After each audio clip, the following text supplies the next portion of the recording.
శుభోదయం అందరికీ. నా పేరు వర్షిత. నేను 6వ తరగతి చదువుతున్నాను. ఈరోజు పల్లెటూరి పిల్లగాడ అనే పాఠ్యాంశాన్ని వివరిస్తున్నాను. పల్లెటూరి పిల్లగాడ కవి పేరు సుద్దాల హనుమంతు. ఈయన తల్లిదండ్రులు లక్ష్మీ నరసమ్మ, ముచ్చిరాములు.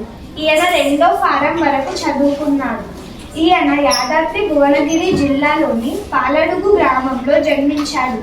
ఈయన ఉద్యోగం వ్యవసాయ శాఖ గుమస్తాగా పనిచేశాడు. ఈయన రచనలు చైతన్య గీతాలు, బుర్రకథ, గొల్లసుద్దులు, పిట్టల దొర, యక్షగానం అనే రచనలు రచించాడు. ధన్యవాదం.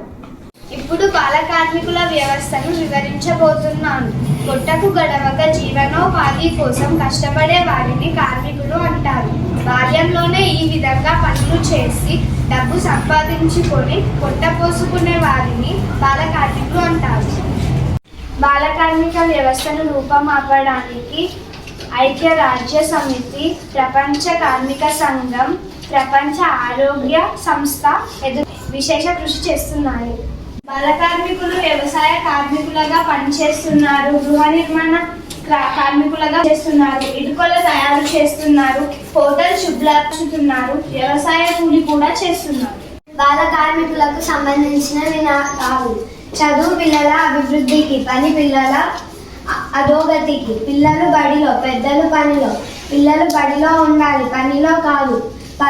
పిల్లలు పలక బలపం పట్టాలి, పనిముట్లు కాదు.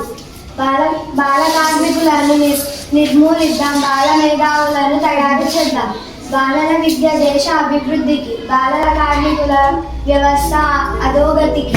ఉత్పాదన పెద్దల బాధ్యత, చదువుకోవడం పిల్లల బాధ్యత. పని వద్దు, బడి ముద్దు. పిల్లలు పనిలో కాదు, పాఠశాలలో.